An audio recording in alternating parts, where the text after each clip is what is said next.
Students, we will start this new topic in the neural control and coordination. Topic 4, reflex action reflex arc. The question number 127. The entire process of a response to peripheral nervous stimulation that occurs involuntarily.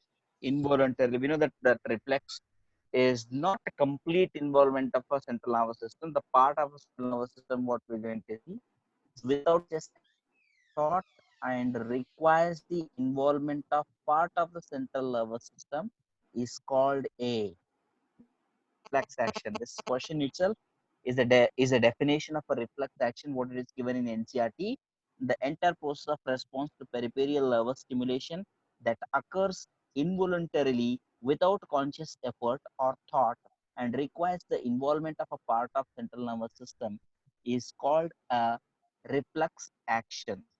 So limbic system, nothing but you know that limbic system is a part of the midbrain and a forebrain were combined together. Amygdala and hippocampus, what it has, it is involved in regulation of different activities in what A given.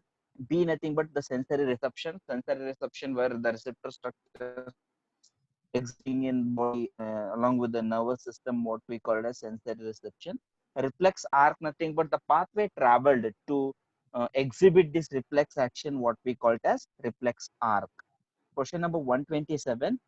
The answer is D. The given question is a state. It is a definition of the reflex action. Now, question number 128. In the knee-jerk reflex effector, knee-jerk reflex effector and receptor are. So, in the knee-jerk experiment, which is the effector and receptor? So effector is the one where it will brings about the function. Receptor is the one where it will brings about no receive the stimulation and it will be sent to the respective nervous system. So here they are asking in the knee jerk experiment, knee jerk reflex action, effector and receptor are. A is muscle spindle, what they have given. The effector is muscle spindle, what they have given. It is not muscle spindle effector. And motor end plate respectively. The receptor is giving motor end plate. Receptor is not motor end plate. The A option is wrong. E is afferent neuron. That is effector afferent they have given, which is wrong again. And afferent neuron respectively what they have given. The B statement is also wrong. Now the C statement, students. Effector is a motor end plate. You know the motor end plate, it will receive the motor nerves. That is a specific message which is coming through the motor nerve that will be connected to the terminals of the motor nerves and that will send stimulations onto the muscle spindle. Muscles existing in a specific organ and contraction of these muscles will take place. That will help in lifting the limbs. So that is what the unconsciously the lifting of a limb will take place in the knee jerk reflex. Effector and receptor are. C is the answer. Effector is motor end plate and receptor is muscle spindle. So question number 128, C is the answer, students. Now question number 129, fill in the blanks according to the process of reflex action. According to the process of reflex action, we need to fill in the blanks, students. The reflex pathway comprises at least one, we know that one dash neuron, which will be receptor, what they are given in the bracket. Receptor will be afferent nerve. We know that afferent and afferent are the two types of nerves existing in the body were involved in nervous system. What is an afferent nerve? Afferent nerve will receive a stimulation. It will be provided to the central nervous system, and central nervous system is going to process it, and what action has to be done, it is sent out from the central nervous system to the different organs of the body with the help of afferent. So any nerve which is getting the message to the brain is called as afferent nerve. Any nerve which is taking away message from the brain is called as afferent nerve. So the reflex pathway comprises at least one afferent neuron and one afferent neuron. So the A is afferent, B is afferent in one first statement. Second statement, the dash neuron receive the signal from sensory organ and transmit the muscle via the dash naru. So here students, again, the afferent A is what I said, it is afferent naru. The afferent neuron receive the signal from a sensory organ and transmit the impulse via, you know, that afferent nerve is one, the sensory nerve will be reaching to the nervous system or a part of the central nervous system in a dorsal route. So C is a dorsal nerve route in the central nervous system. So the afferent neuron receive the signal from a sensory organ and transmit the impulse via dorsal nerve route into the central nervous system. If you go through the second statement, A is the afferent neuron, already we know that, and C is a dorsal nerve route. We know that the afferent will go in a dorsal way, dorsal nerve route. So now third statement, the B, that is afferent neuron, then carries signals from central nervous system to the effector organ, the certain muscle or organ, effector organ, through that pathway. That pathway what we call it as an arc. So this all of a reflex action is controlled by the afferent nerve, which will get the message from the sensory organs by stimulation. Afferent will take this stimulation to the central nervous system or a part of the central nervous system, where mainly spinal cord, only up to spinal cord level, where it will be processed. And the afferent and efferent nerves are connected together by interneuron area in a gray matter, where in a white matter, where it will transfer the message from the afferent to the motor nerve or efferent nerve directly, efferent to motor, and it will be sent to the effector organ. So question number 129, answer is A, students. The reflex pathway comprises, first statement what it reads is, the reflex pathway comprises at least one afferent neuron and one efferent neuron. And second statement, the afferent neuron receive the signal from sensory organ and transmit the impulse via dorsal nerve route into central nervous system. And the third statement, the efferent neuron then carries signals from central nervous system to the effector.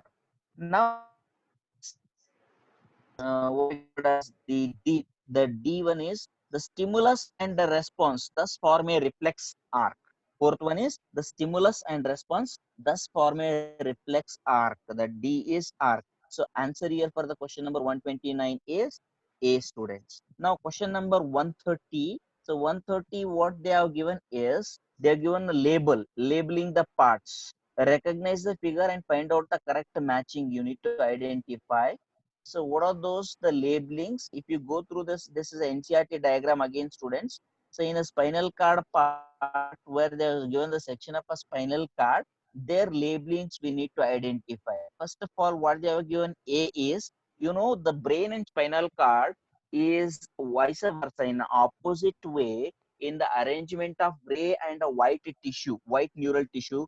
So whereas in a brain, what we will say is gray stain is present, gray tissue is present peripheral, and the white tissue part, neural tissue is present in the center of a brain, what we will find. Whereas in case of spinal cord, here the labelings, if you go through here, what is A? A is the gray, is A is the gray and B is a white.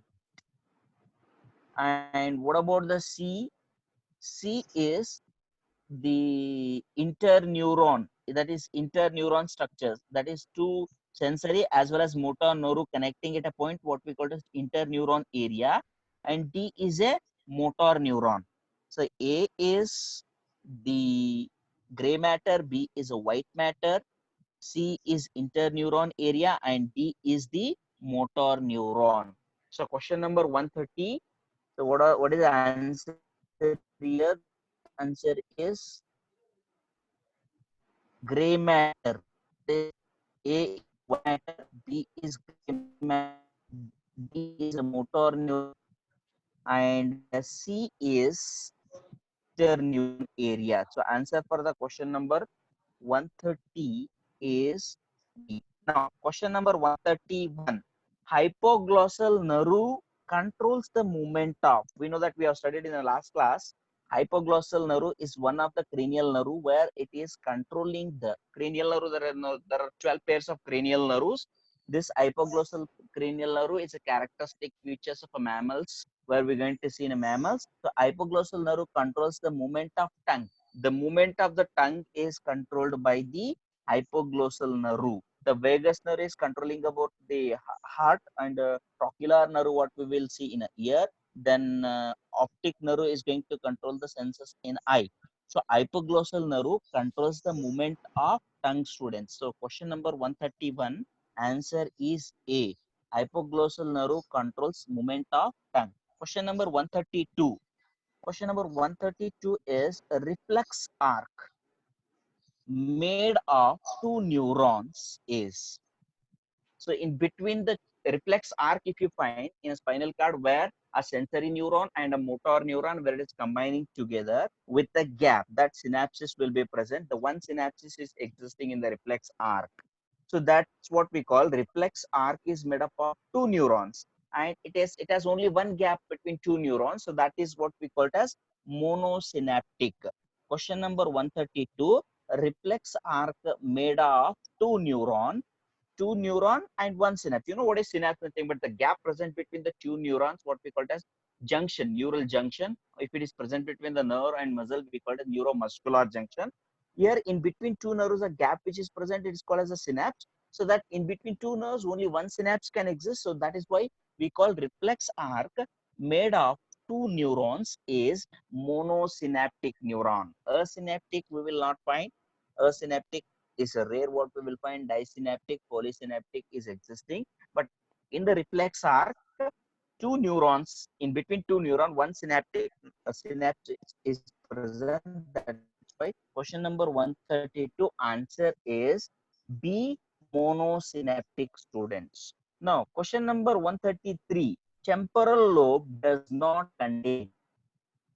So the temporal lobe is the area where we're going to see the auditory as well as olfactory area, and it also helping in getting the sound and helping in what we call as memory. This vernix area is existing in the temporal lobe. So temporal lobe does not contain the Broca's area. Broca's area is this area meant for the speech. Broca's area is present in the frontal lobe of the brain. You know, the brain is divided into following parts. This what are the cerebral hemisphere that it is divided into? Cerebral hemisphere is divided into frontal, parietal, temporal, occipital lobes. So among these lobes, temporal lobes show vernix area, olfactory area, and auditory area. Whereas Broca's area in question number 133, what they given, it is present in the frontal lobe, students. So the answer for the question number 133, what it asks is temporal lobe does not contain Broca's area. So answer for 133 is D, students. Now question number 134. 134, which one is not a reflex action? So we know that unconsciously the action takes place in the body without the complete involvement of central nervous system. Involvement will be only up to spinal cord, then we call it as reflex action. So among the following given in the one question number 134, they have given the four options. Among this, which is not the reflex action we need to identify? First, closing of the lids against pricking. This is, we know that it's the reflex. Anything if it's coming fastly towards the face, we will close the eye suddenly. It's due to reflex action. Release of saliva on seeing sweets. This is also controlled and uncontrolled. Two type of this is what we call it as release of saliva on seeing sweets is also a kind of reflex action. Perspiration, perspiration due to heat. Yes, this is also whenever we will remember, like when we go near to or close to the heat, suddenly there will be sweating will start. This is what we call it as perspiration due to heat is also reflex action, students. So question number 134, the D, obeying the order to run is a voluntary action. It's not a reflex action. Obeying the order to run is voluntary action. So question number 134, which one is not a reflex action? D is the answer. Obeying the order to run is not a reflex action. So question number 135, students, which one does not involve a brain? So which kind of reflex action does not involve brain? Just now, as I said, the jerk action where it involves up to spanial reflex. This is having only the spinal reflex what we're going to see. Which one does not involve a brain? In case of spinal reflex, the reflex can be involving only the spinal cord. Spinal reflex, what we call it as a reflex process. If, for example, if you take the salivation, or the when we will find some soft object, touch the sudden movement, what it takes place. For example, salivation or memory, when we'll think about some spices, we will start to get saliva in a mouth. These all are cerebral, or we call it as cranial reflexes.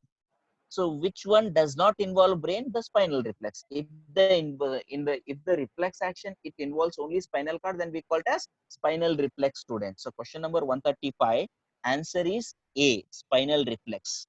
Question number 136, dorsal root of spinal nerve contains dorsal root. We know that the dorsal and ventral root, the two way the spinal nerves will be moving. Dorsal root of spinal nerve contains. So what is the answer here? A, sensory nerves only, dorsal root, as just now we have discussed, it is right, student. Afferent nerve will be passed to the spinal cord through the dorsal root. The dorsal root of the spinal nerve, what we call, it is a sensory neuron only. Whereas ventral, it can be motor as well as sensor, whereas dorsal root is mainly what we will find is sensory only. Question number 136, answer is sensory neuron only. Now, question number 138, 137, motor neuron reflex arc carries impulses from. Motor neuron of reflex arc carries impulses from. It will carry impulses from where? So that a part of a central nervous system, what we call it as spinal cord. From spinal cord to motor neuron means it will be getting a message to perform certain function. If you are not touching a soft object, the sensory things will transfer dorsal root into spinal cord. In the spinal cord, at the interneuron, the sensory will send the message to the motor. Motor will reach through this reflex arc to the effector. Effector nothing but what? A group of muscle which will help in moving sudden movement of the limbs which is moving towards the soft, pointed objects. So question number 137, answer is where it is central nervous system to effector. Motor neuron reflex arc carries impulses from central nervous system to effector. Whereas the dorsal root of spinal cord or a sensory nerve, if you take, it will be carrying from the receptors to spinal cord, where motor will be carrying the reflex action from the central nervous system, that is from spinal cord to effectors in case of spinal reflex. So question number 137, answer is B, students. Now question number 138, which controls reflex action? Which structure is going to control the reflex action? So what it is? Central nervous system, sympathetic nervous system, parasympathetic nervous system, sensory nerves. But here the point what they are asking, okay, the involvement of the sensory motor nerves are existing here, but which one controls reflex action? Reflex action is in turn controlled by the processing area, what we call it as central nervous system. Central nervous system controls the reflex action. In case of spinal reflex, the spinal cord is going to regulate, whereas in case of the cranial reflexes, the brain is going to regulate the reflex action. So question number 138, students, which one controls the reflex action? It is central nervous system. Question number 138 is the answer. Question number 139. Sorry. Question number 139. If after cutting, if after cutting through dorsal root of spinal nerve of a mammal, the associated receptor in a skin was stimulated, the animal would. So go through the question, students, one more time carefully. If after cutting through dorsal root of a spinal nerve of a mammal, the associated receptor in a skin was stimulated, the animal would be. So A, still be able to feel the stimulation. But what happens? Only stimulation is done, then we are cutting the root. By that stimulation, very fastly, the stimulation with the help of the sensory receptors which are moved up to the spinal cord, it will be sent message to the motor that even though if we cut the spinal cord, then the stimulations from the motor is sent. So it will show the response is the answer, students. If after cutting through the dorsal root of spinal nerve of a mammal, the associated receptor in a skin was stimulated, the animal would show response. So question number 139, animal would show the response is the answer, students. Now question number 140, reflex action, withdrawal of ant from a heat source is controlled by, reflex action is controlled by, just now as I said, withdrawal, but what they have given in a bracket is withdrawal of ant from heat source. That means to say it is a kind of spinal reflex. Spinal reflex will be controlled by the spinal cord because it's being a part of central nervous system. It's a spinal reflex controlled by the spinal cord. So question number 140, reflex action, withdrawal of ant from heat source is controlled by spinal cord. Now this is what about the instructions based on the reflex action, students, reflex arc and reflex action. Now we'll move to the next part of this chapter, that is sensory reception and processing. We're going to study about two sensory organs, the sense of vision, that is eye, and sense of um, the listening to the sound, that is the ear, and balancing the body, both the function where it is going to perform audit. This sensory reception and processing, first question, first concept is eye, parts of eye and mechanism of vision. So first question is question number 147. Human paired eyes are located in sockets of the skull called. In the skull, the the two sockets are existing. These two sockets, what we call them as orbits. These orbits will hold the spherical eyeball will be fitted in the skull orbits. So the human paired eyes are located in the sockets of the skull called orbits. What is a student cella turcica? It is the protective structure around the endocrine gland, whereas cranium, we know that's a brain box. The suture is nothing but the two fused bone, the joint which is present, what we call as suture, students. So question number 147, human paired eyes are located in sockets of the skull called orbits. C is the answer, students.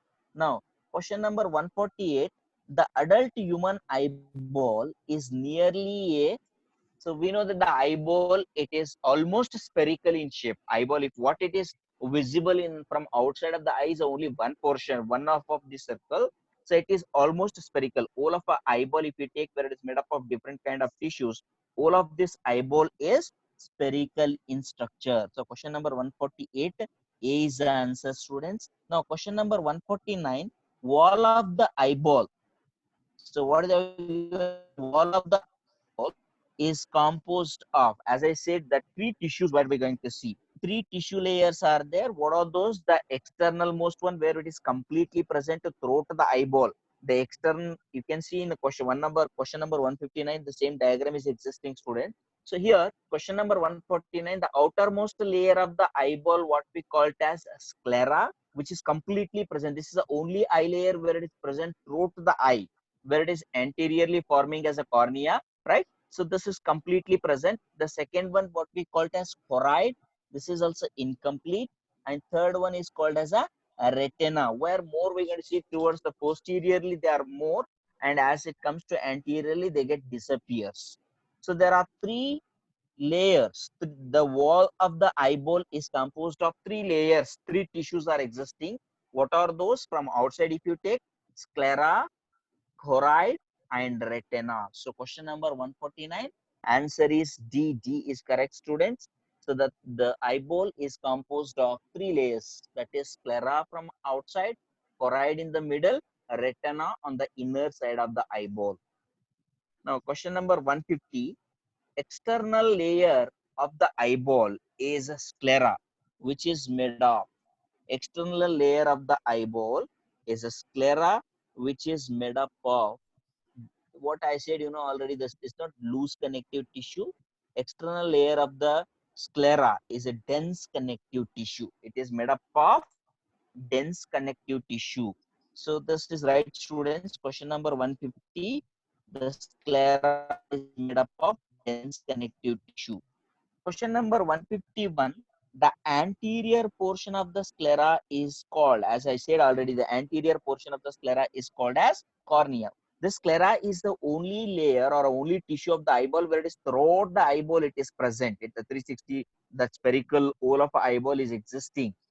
So this anterior portion, which we can see from outside the eye, this anterior part of the sclera, what we call it as cornea. So answer for question number 151 is cornea, students. Pupil is a small hole. Ciliary body is a modified structure of a choroid where it is helping in holding this the muscles, holding in the lens, and iris is the extension of this choroid muscles over the lens, what we call it as iris, students. So question number 151, answer is A. Anterior portion of the sclera is called as cornea.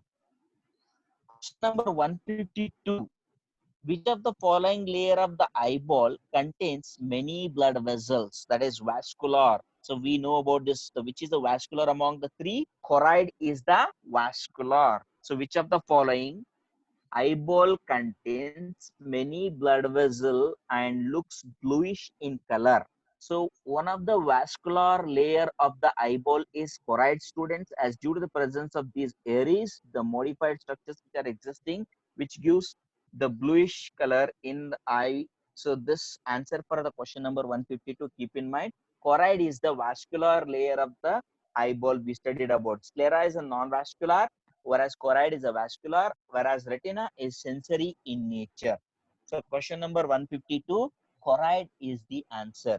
Now question number 153, the choroid layer is thin over the posterior two-third of the eyeball. So in the eyeball, the posterior two-third of the eyeball, it is a thin layer, but it becomes thick in the anterior part too far. You know that the choroid get modifies anteriorly in the eyeball as a ciliary body. So this ciliary body is what it becomes thick towards the anterior side. The choroid is thin in the posterior side, where it is existing more on the posterior side. As it comes to more anterior, it will be absent. So anteriorly, it will become thick and get modify itself as a ciliary body. So question number 153, B is the answer. It get modifies as a ciliary body. Now question number 154.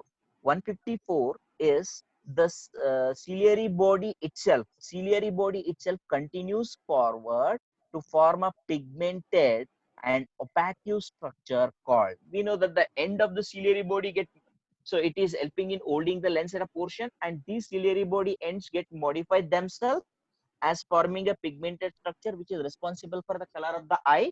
So answer for the question number 154, the ciliary body itself continues forward to form a pigmented and opaque structure called a iris. So answer for question number 154, B is the answer, student. Ciliary body get modified and develop itself over the lens. In the site of pupils, what we will find, it is colorful structure iris. So question number 155, which is the visible colored portion of eye? Visible colored position, as now just we have discussed, the colored position which we can see from outside in the eyes, this colored position is called as iris. So question number 155, B is the answer, students. Question number 156, the eyeball has transparent crystalline lens. The eyeball has a transparent crystalline lens which is held in place by. Question number 156. The eyeball has a transparent crystalline lens which is held in place by. As I said already, the lens is held in a space by the choroid modified structure, what we call it as ciliary body. But what the ligaments attached to the ciliary body? So ciliary body will help in holding all the both from both the side. Lens will be held in position by the ligaments attached to the ciliary body. So question number 156, answer is C, students. Ligaments attached to the ciliary body will help in holding these lens in position. Now question number 157, if you go through here, students, in front of the lens, the aperture surrounded by the iris is called, we, as I said, this pupil. the hole or aperture where the diameter of the pupil is going to regulate the what intensity of light entering into the eye, the aperture which is present. So in front of the lens, what we will find, this in front of the lens, the aperture surrounded by iris is called as pupil. Keep in mind, students, pupil is the aperture present in front of the lens. Then cornea is the sclera part which is present outermost layer. Retina is a sensory structure. Rods are the photoreceptors present in the retina. So question number 157, answer is A, pupil, students. Question number 158, the diameter of the pupil is regulated by. So diameter of the pupil is regulated by muscle fibers of a ciliary body A, B is muscle fibers of iris. So the ciliary body get modified and develops as a iris over the lens. So that the aperture size present in front of the lens is also going to regulate. It is regulated by the muscle fibers of the iris. So not the ciliary body. It is not, the ciliary body is a modified structure where it helps in holding lens in a position. So the iris which is present in front of the lens, the iris is a modified structure of ciliary body. So this iris is going to regulate the diameter of the pupil. So diameter of the pupil is regulated by the muscle fibers of iris. So question number 158, B is the answer, students. Now, question number 159. Recognize the figure and find out the correct matching. Question number 159. Recognize the figure and find out the correct matching. Question number 159. So, what do you need to find? Correct matching. That means to say the column or the labelings you need to identify in this question number 159. So, we know that what is A? A is a fossa ovalis, what we can say, or this macula densa, whereas this is consist of more of a cones which are present. This is a site where we can see the most clear picture. A is the site where we can see the most clear picture or highly resolved picture what we're going to see, and in the center it also has a reflex. Whereas B, what it is, B is a blind spot. Why we call it as a blind spot, students? Because this is a site where the eye is going to connect with the optic nerve. This is a site that the photoreceptors are absent. So the rays, the light rays which are coming and falling at this point, the images are not going to form at the B. So labeling B is a blind spot, students. Now if you go, what about the E? E is the sclera, and D is the retina, and in the center C, what we will find is choroid. So question number 159. So the answer is, so what is the answer? Question number 159. Answer is, as I said, E is a sclera, D is retina, C is choroid, A is fovea or oval is what we call also, and D is a blind spot. Answer is D, students. So question number 159, labeling the part is there. Answer, correct answer for 159 is G. Now, question number 160. Match the column 1 and column 2. So column, you know what are the rods? Column 1 as containing the photoreceptors, rods and cones, and what kind of vision they're going to perform, what they have given here. Question number 160. What we need to find here is rods are responsible for the scotopic vision, or also what we call test light in a dark light or night vision, scotopic vision. So the rods are not capable of identifying different colors. This is just responsible for forming an image, but not the color. So that's why we'll not see in a scotopic or the twilight vision, we are not going to find any colors. The moonlight will not show any colors. Whereas the cones will be showing both what we called as the phototopic vision, daylight vision, and color vision. Rods are responsible for the scotopic vision and twilight vision, students, whereas cones are responsible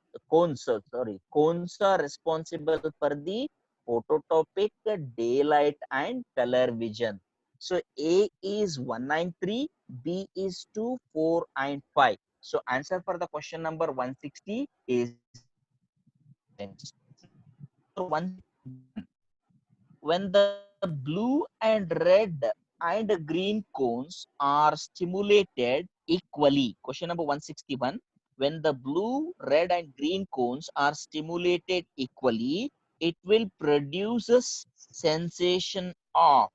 If see this, there are only the three colors. The cones are existing in the eye. That is mainly the blue, red, and green. So intensity of which light will be more, the contrast, like all these colors get mixed up, we're going to see the different colors, pink and all those colors we're going to see, students. When blue, red, and green cones are stimulated equally, it is not going to result in formation of any color. That will appears to be white light. When blue, red, and green cones are stimulated equally, it produces a sensation of white light. So question number 161, answer is C, students. Now question number 162, the point of eye where the visual activity is greatest. So point of eye where the visual activity is greatest, what we call it as fovea. The fovea, as I said, is just present above the what the blind spot on the retina. This fovea contains more of a cones. That is the site where we're going to see the highest revolution. So question number 162, resolution is more clear at a point of the eye. That is what we call as fovea. Question number 163, the space between cornea and lens. Space between cornea and lens is filled with lens is called, that's the space is called as aqueous chamber. Between the cornea and lens is called as aqueous chamber. In between lens and the retina is called as vitreous chamber. Question number 164. 164 is the space between the lens and retina is called, just now as I said, vitreous chamber. Between the cornea and lens is called as aqueous chamber. Between the lens and the retina is called as vitreous chamber, students. Now question number 165, which is the incorrect about mechanism of vision. This question is based on mechanism of vision, students. 165, light rays, first A, light rays in the visible wavelength focused on the retina induce a dissociation of the retinol from opsin and resulting in change in the structure of opsin. This is right. Light rays in a visible wavelength focused on the retina induces dissociation of retinol from opsin. So resulting in the change in the structure of opsin is right. Second, due to change in the structure of opsin, membrane permeability changes and potential differences are generated in the photoreceptor cells. B is also right, students. Both the statement A and B are right. Now C, a signal is produced in a photoreceptor cells that generates action potential in the bipolar cells through ganglion cells. Now statement C, if you go through, students, we know that the retina and the bipolar cells and ganglion is the order where the stimulation coming from the retina to bipolar cells to ganglion. But in the statement, what they are telling is they're going to send the stimulation to the bipolar cells through the ganglion cells.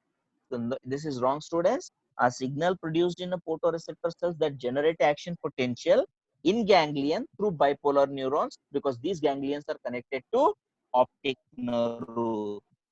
So question number 165, statement C is incorrect, students. Question number 165, statement C is incorrect. Now we'll move to the next, this mechanism of hearing. The ear and the mechanism of hearing based questions. Remaining questions on this topic you can go through, students. Mechanism of hearing 202. Read the following statements and find out the incorrect statements. A, anatomically, ear can be divided into three major sections called outer ear, middle ear, and inner ear. It is right. B, outer ear consists of pinna and external auditory meatus. It is also right, student. C, tympanic membrane. Eardrum is composed of connective tissue covered with a mucous membrane outside and with skin inside. This is wrong, students. Not skin inside. Inside, what we're going to see, the bone parts. The tympanic membrane is composed of connective tissue covered with the mucous membrane outside is right. With skin inside is wrong. So question number 202, C is incorrect. They are asking about incorrect statement. C is incorrect. What about the D? Ear ossicles reduces the efficiency of transmission of sound waves to the inner ear, and the pinna collects the vibrations in the air which produces sound. So question number 202, C and D are incorrect ones, students. Question number 203, membranous labyrinth is surrounded by fluid called membranous labyrinth. What the fluid we're going to see? Perilymph. Endolymph will be present in the bony labyrinth, and membranous labyrinth will have the fluid what we call as perilymph. So question number 204, the space within cockle is called, space within the cockle is called as, you know, the scala vestibuli on the lower side, scala tympani on upper side, in the scala media within the cockle what it is present is called as scala media is the answer, students. This is inner ear structure. Question number 204 is about inner ear structure. Question number 205, the membrane constituting cockle and cockle, the resoners and bacillus divide the surrounding perilymph filled by bony labyrinth into an upper scala vestibuli and lower scala tympani, and in the middle what we got to see the scala media. So question number 205, A is the right answer, students. Upper scala vestibuli and lower tympani is right answer, students. Now, hello, 206. At the base of cockle, the scala vestibuli ends at the A is oval window, while the scala tympani terminates at the, what it is, at the round window which opens to the middle ear. So statement, it is NCERT statement, students. 206. Right answer for the 206 is oval in the A and round in the B. So that 206 answer is B, students. Hello, sir. Sir. Yeah, sir. Hello. All right. Hello, sir. Yeah, Shall I sir. start? All right. Thank you.